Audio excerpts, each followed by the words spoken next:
Good evening everyone. स्वागत है आपका आपकी political science BA first year की क्लास में। जैसा कि आप सबको पता है, हम सेकंड पेपर के फर्स्ट यूनिट को एक्सप्लोर कर रहे हैं हमारे, और आज का जो हमारा चैप्टर है वो है मूल अधिकार या फंडामेंटल राइट्स। स्टूडेंट्स, हमारे संविधान में तीसरे भाग में नागरिकों के लिए मूल अधिकारों को वर्णित किया गया है। मूल अधिकार वस्तुतः हमारे संविधान में अमेरिका के संविधान से लिए गए हैं। मूल अधिकार क्या है? मूल अधिकार हमारे संविधान द्वारा प्रदत्त वो अधिकार हैं नागरिकों को जो कि नागरिकों की स्वतंत्रता की रक्षा करते हैं।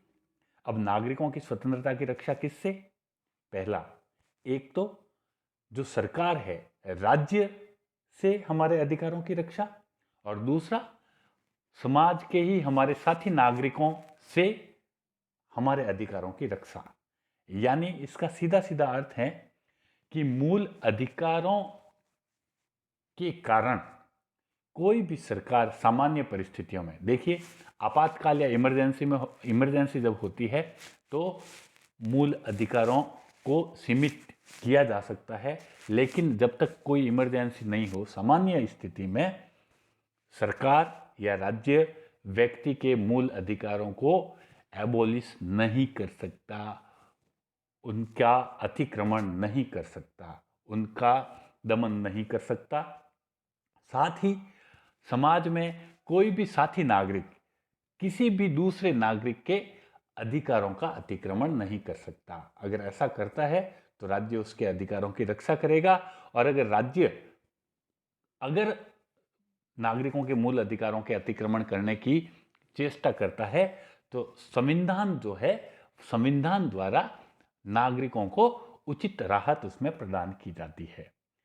इसीलिए इन्हें मूल अधिकार कहा जा सकता है। सामान्य परिस्थिति में ये अधिकार व्यक्ति से किसी भी कंडीशन में छीने नहीं जा सकते। ओके, हमारे संविधान में जैसा कि मैंने बताया तीसरे भाग में मूल अधिकारों का वर्णन है। ये संविधान के अनुच्छेद आर्टिकल 12 से लेके 35 तक, 12 से लेके 35वें अनुच्छेद तक मौलिक अधिकार दिए गए हैं। इन मौलिक अधिकारों में हम 1 to 1 देखेंगे कितने मौलिक अधिकार हैं। मूल संविधान में हमें जो अधिकार दिए गए थे वो टोटल 7 अधिकार थे, लेकिन 1978 में 1978 में 44th अमेंडमेंट द्वारा, इस कॉन्स्टिट्यूशनल अमेंडमेंट द्वारा जो संपत्ति का अधिकार था वह हटा दिया गया था। संपत्ति का अधिकार अब मूल अधिकार नहीं है, फंडामेंटल राइट्स नहीं है। यहाँ पे मैं आपको एक बात और स्पष्ट कर दूं कि संपत्ति का अधिकार अब सामान्य कानूनी अधिकार के रूप में मौजूद है, लेकिन फंडामेंटल राइट से इसको हटा दिया गया है। तो अब हमारे पास जो मौलिक अधिकार हैं वह टोटल अधिकार अभी बचते हैं। टोटल 6 अधिकार हमारे पास हैं।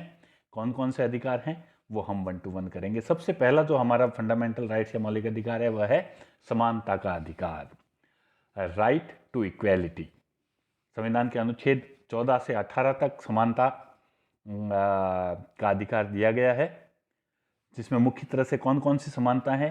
कानून के समक्ष समानता, यानी कानून की नज़र में हर व्यक्ति समान है। वह अमीरी, गरीबी, जाति, वंश के आधार पर कानून किसी भी व्यक्ति में भेदभाव नहीं करेगा। कानून सब पर एक तरह से लागू होगा। वहीं जाति, धर्म, लिंग या मूल वंश के आधार पर सार्वजनिक स्थानों पर कोई भेदभाव नहीं कर सकता। सामाजिक समानता की इसमें बात की गई है। साथ ही महिलाओं और बच्चों को इसमें विशेष संरक्षण का प्रावधान भी है, आप देखेंगे। फिर तीसरा, सार्वजनिक नियोजन। सार्वजनिक नियोजन यानी आर्थिक रूप से जो व्यक्ति का रोजगार है या कोई भी काम वो करता है, वहाँ पर सभी को अवसर की समानता प्रदान की गई है। चाहे वो सरकारी नौकरी में हो या कोई अन्य काम हो, सभी व्यक्ति समान रूप से राज्य के जो सुविधाएं हैं उनका लाभ उठा सकते हैं।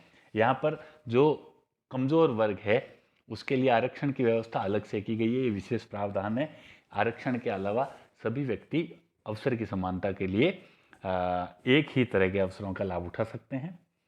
उसके बाद अस्पृश्यता का अंत, अनटचेबिलिटी, है ना, छुआछूत का अंत किया गया है। ये 1955 में जोड़ा था मूल अधिकारों में, और साथ ही ब्रिटिश सरकार द्वारा ये उपाधियों का अंत कर दिया गया। जो टाइटल्स दिए जाते थे पहले ब्रिटिश सरकार द्वारा, जैसे सर, लॉर्ड, इस तरह के जो टाइटल दिए जाते थे, उन टाइटल को अब कोई लगा नहीं सकता है, क्योंकि वो टाइटल कहीं ना कहीं समाज में व्यक्तियों को ऊंचा और नीचा दिखाने का प्रयास करते थे।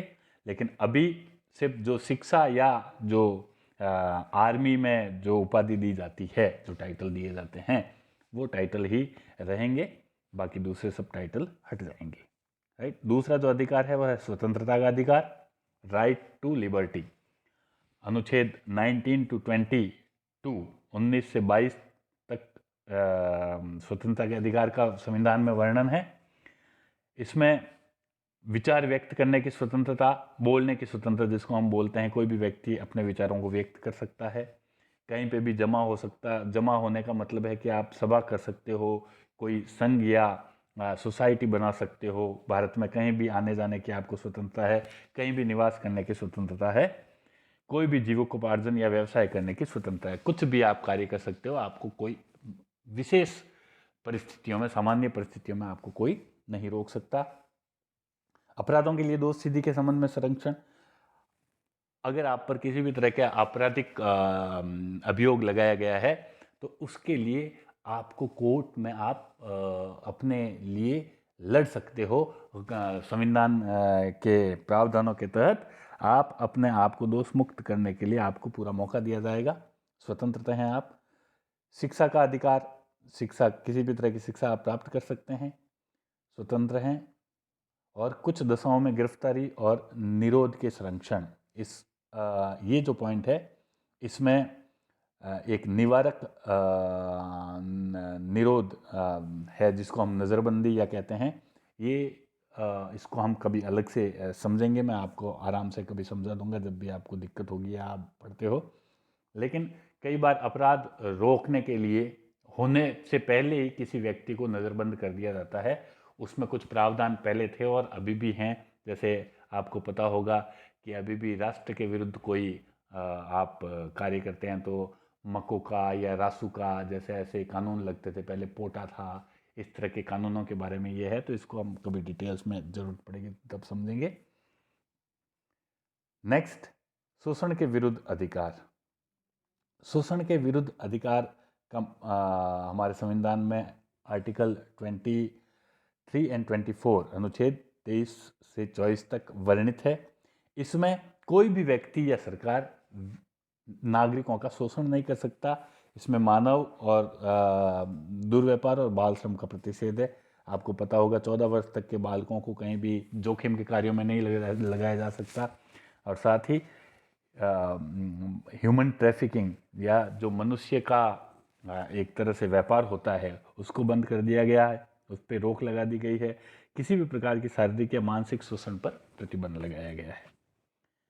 देन धर्म की स्वतंत्रता का अधिकार। धार्मिक स्वतंत्रता का अधिकार का मतलब है अनुच्छेद 25 से 28 में ये वर्णित है, और इसमें व्यक्ति किसी भी तरह से अपने अंतःकरण का मतलब है कि जो उसकी इच्छा है उस धर्म को मानने के लिए स्वतंत्र है। चाहे वह हिंदू है, मुस्लिम है, अगर वो अपना स्वयं का धर्म मान सकता है। अगर वो चाहे कि मैं किसी अन्य धर्म की उपासना करना चाहूँ तो अपनी इच्छा से अगर उसके मन में तो वो कर सकता है, उसको कोई रोक नहीं सकता। साथ ही अपने धार्मिक कार्यों के प्रबंध को स्वयं वो कर सकता है। आप क्या करना चाहते हैं धर्म के लिए वो आप कर सकते हैं। अपने धर्म की अभिवृद्धि के लिए, प्रचार प्रसार के लिए आप कार्य कर सकते हैं। और धार्मिक संस्थाओं को या धार्मिक उपासना केंद्रों का आप संचालन कर सकते हैं और कहीं भी उसमें आप आ जा सकते हैं, आपको कोई रोकने वाला नहीं है। ऐसा प्रावधान इसमें किया गया है। फिर संस्कृति और शिक्षा का अधिकार। अनुच्छेद 29 और 30 में संस्कृति और शिक्षा संबंधी अधिकार दिए गए हैं। यानी हमारे यहाँ पर जो नागरिकों की खुद का जो कल्चर है स्वयं का, उस कल्चर के अनुरूप अपने कल्चर को आगे बढ़ाना और उस कल्चर का रक्षण करना, प्रिजर्वेशन करना आप उसमें कर सकते हैं। अपनी भाषा, अपनी लिपि, अपने रीति रिवाजों को बचाए रखने के लिए जितने भी काम हो सकते हैं आप कर सकते हैं। इसमें अल्पसंख्यक वर्गों के हितों का संरक्षण किया गया है। शिक्षा की स्थापना और प्रशासन करने का अल्पसंख्यक वर्गों को अधिकार। अल्पसंख्यक कोई भी है, माइनॉरिटीज़ जो है, जैसे जैन हो, मुस्लिम हो, सिख हो, बौद्ध हो, तो वह अपने धर्म के आधार पर, अपने कल्चर के आधार पर शिक्षण संस्थाएं खोल सकता है, अन्य कार्य कर सकता है, उनके प्रचार प्रसार के लिए काम कर सकता है। और जो छठा है वह है संवैधानिक उपचारों का अधिकार, राइट टू कॉन्स्टिट्यूशनल रेमेडी जिसको बोलते हैं। और ये सारे अधिकारों में सबसे महत्वपूर्ण अधिकार है। सबसे महत्वपूर्ण इसलिए है क्योंकि देखिए इसमें एक कोट आता है और ये कई बार पूछा जाता है, डॉक्टर भीमराव अंबेडकर ने संवैधानिक उपचारों के अधिकार को संविधान की हृदय और आत्मा कही। क्यों कही, ये जानना आपके लिए बहुत ज़रूरी है। संवैधानिक उपचारों का अधिकार ही वो अधिकार है जो आपके संपूर्ण मौलिक अधिकारों की रक्षा करता है। यानी अगर राज्य या सरकार आपके मौलिक अधिकारों को कहीं भी हनन करने का प्रयास करे तो संविधान आपकी रक्षा करेगा। और संविधान रक्षा कैसे करेगा? वह संवैधानिक उपचारों के अधिकार के तहत आप न्यायालय में उस सरकार या राज्य के खिलाफ अपने अधिकारों की रक्षा के लिए जा सकते हैं। वही संवैधानिक उपचारों का अधिकार है। संवैधानिक उपचार क्या? ये अनुच्छेद 32 से लेके 35 तक दिए गए हैं। इसमें कुछ रिट या जो एक उपचार हैं कि अगर गवर्नमेंट या कोई भी आपके अधिकारों या आपकी स्वतंत्रता पर रोक लगाने का प्रयास करता है तो आपको उससे राहत कैसे मिलेगी, आपको उसका उपचार कैसे मिलेगा, इसके अंतर्गत 5 तरह की रिटों के द्वारा आपको राहत देने का प्रयास किया जाता है। इसमें सबसे पहला है बंदी प्रत्यक्षीकरण। बंदी प्रत्यक्षीकरण का मतलब होता है कि अगर आपको किसी अपराध में गिरफ्तार कर दिया जाता है तो आप उस अपराधी है या नहीं ये फैसला कोर्ट में न्यायालय करेगा। और आपको 24 आवर्स के अंदर अंदर कोर्ट कहता है कि आपको न्यायालय में प्रस्तुत किया जाए, न्यायालय में पेश किया जाए। और अगर वहाँ पे अगर न्यायालय को लगता है कि आप अपराधी नहीं हैं तो आपको वहाँ पे तुरंत रिलीफ दे दिया जाता है। इसको बंदी प्रत्यक्षीकरण कहा जाता है। दूसरा परमादेश। परमादेश ये तब जारी किया जाता है जब कोर्ट को ये लगता है कि कोई भी व्यक्ति या पदाधिकारी जो है सरकार का, वह अपने कानूनी और संवैधानिक कर्तव्य जो उसकी ड्यूटी है उसका ड्यूटी का सही तरीके से पालन नहीं कर रहा है और इससे किसी अन्य व्यक्ति के अधिकारों का हनन हो रहा है तो वो परमादेश जारी करके उस व्यक्ति को अपने पद से हटने का या सही तरीके से कार्य करने का आदेश दे सकता है। निषेधाज्ञा। निषेधाज्ञा क्या होती है? जब निचली अदालत जो लोअर कोर्ट्स होते हैं वह अपने अधिकार क्षेत्र को अतिक्रमित करके यानी अपने अधिकार क्षेत्र से बाहर निकलकर किसी मुकदमे की सुनवाई करते हैं तो ऊपर वाला जो हाई कोर्ट है वह लोअर कोर्ट को निषेधाज्ञा लागू कर सकता है कि जो भी एक्स या वाई जो मुकदमा है, जो वाद है, वो आपके अधिकार क्षेत्र में नहीं आता तो उसको ऊपर भेजिए, आप उस पर किसी भी तरह से सुनवाई नहीं कर सकते हैं। देन आती है अधिकार प्रथा। अधिकार प्रथा क्या है? जब कोई व्यक्ति इस तरह से अपने पद पर हो कि कानूनी रूप से उस पद पर उसका कोई अधिकार नहीं होता हो और अगर वह फिर भी उस पद पर कार्य कर रहा है तो व्यक्ति अधिकार प्रथा जारी करके उस पदाधिकारी को कार्य करने से रोक सकता है। अनेक बार हम देखते हैं कि हम कलेक्टर के पास जाते हैं, किसी अधिकारी के पास जाते हैं, अगर वह अधिकारी उस समय या तो जैसे अपने पद पर नहीं है यानी मान लो उसका ट्रांसफ़र हो गया हो और फिर भी वह हमें प्रताड़ित करने के लिए या हमें अपने अधिकारों से वंचित करने के लिए वहाँ पर बैठकर रोड़े अटकाता हो तो कोर्ट उसको आदेश दे सकता है कि आप यहाँ पे अभी अधिकारी नहीं है तो आप इस मुकदमे की या आप इस प्रकरण की सुनवाई नहीं करेंगे। इस तरह से अधिकार प्रथा होता है। और जो अंतिम होता है वह होती है उत्प्रेषण रिट। उत्प्रेषण रिट का मतलब होता है कि जब निचली अदालत या जो लोअर कोर्ट होते हैं या जो कोई सरकारी अधिकारी है उनके पास उस मामले के लिए कोई अधिकार ही नहीं रहता है या वो उस मामले की सुनवाई कर ही नहीं सकते तो उन्हें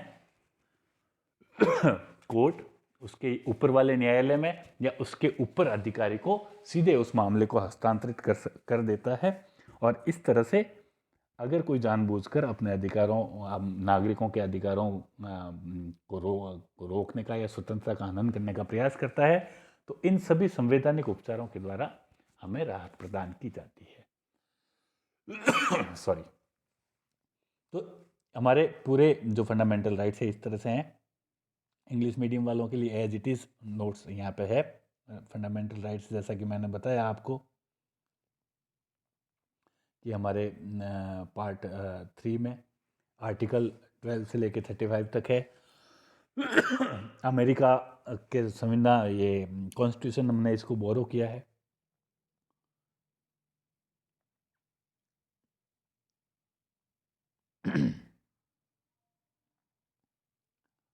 कौन कौन से फंडामेंटल राइट्स हैं मैं आपको बता देता हूँ। राइट टू इक्वेलिटी हमने पढ़ा, स्वतंत्रता का अधिकार। Right to freedom, right to equality समानता का अधिकार। राइट टू फ्रीडम स्वतंत्रता का अधिकार। राइट अगेंस्ट एक्सप्लॉइटेशन शोषण के विरुद्ध अधिकार। Right to freedom of religion धार्मिक स्वतंत्रता का अधिकार। कल्चरल एंड एजुकेशनल राइट्स हमने पढ़ा, भाषा और संस्कृति को शिक्षा और संस्कृति का अधिकार। And right to constitutional remedy संवैधानिक उपचारों का अधिकार।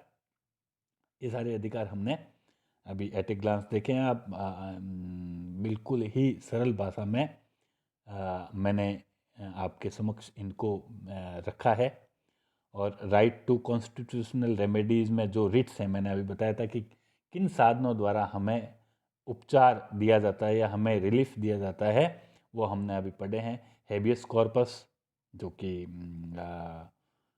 बंदी प्रत्यक्षीकरण मैंने आपको बताया। फिर है मैंडामस,